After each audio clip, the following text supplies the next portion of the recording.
Hello ಬಂಧುಗಳೇ, ನಮಸ್ಕಾರ. ಎಲ್ಲರೂ ಹೊಸ ವರ್ಷದ ಶುಭಾಶಯಗಳು. ಮೊದಲು ನಿಮ್ಮ ಆರೋಗ್ಯನ ಕಾಪಾಡ್ಕೊಳ್ಳಿ. ಆರೋಗ್ಯ ಮುಖ್ಯ.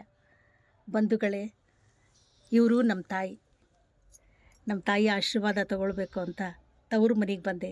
ನನ್ನ ತಾಯಿ ಆಶೀರ್ವಾದ ಸಿಕ್ತು. ಬಂಧುಗಳೇ, ನಮ್ಮ ತಾಯಿಗೀಗ 85 ವಯಸ್ಸು. ಇನ್ನೂವರೆಗೂ ಕೆಲಸ ಮಾಡ್ತಾರೆ ನಮ್ಮ ತಾಯಿ. ಹೊಲದಾಗ ಕಷ್ಟಪಟ್ಟು ದುಡಿದೋರು. 6 ಎಕರೆ ಹೊಲನ ಇವರೊಬ್ಬರ ಬಿತ್ತಣಿಕೆ ಮಾಡ್ತಿದ್ರು. ಕಳೆ ತೆಗೆಯೋದು, ಕುಂಟಿ, ಯಾವ ಕೆಲಸನೂ ಬಿಟ್ಟಿಲ್ಲ. 3 ಇಟ್ಟಂಗಿ ಬಟ್ಟಿನ ಇವರೊಬ್ಬರ ಕೆಲಸ ಮಾಡ್ತಿದ್ರು. ಅಷ್ಟು ಕಷ್ಟಪಟ್ಟು ನಮ್ಮನ್ನು ಬೆಳೆಸಿದಂಥ ಈ ತಾಯಿ ದೇವರನ್ನು, ಈ ತಾಯಿ ಋಣ ತೀರ್ಸೋಕ್ಕಾಗುತ್ತಾ ಬಂಧುಗಳೇ? ಈ ನನ್ನ ತಾಯಿ ಆಶೀರ್ವಾದ ಇರುವವರೆಗೂ ನನಗೇನೂ ಆಗಲ್ಲ. ಬಂಧುಗಳೇ, ನೀವಾದರೂ ಅಷ್ಟೆ ನಿಮ್ಮ ತಂದೆ ತಾಯಿಯ ಆಶೀರ್ವಾದ ತಗೊಳ್ಳಿ. ಹೊಸ ವರ್ಷ ಎಲ್ರಿಗೂ ಒಳ್ಳೆಯದಾಗಲಿ.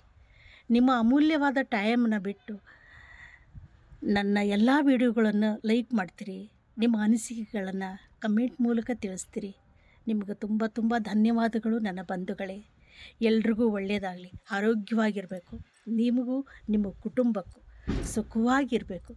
ನಮಸ್ಕಾರ ಬಂಧುಗಳೇ.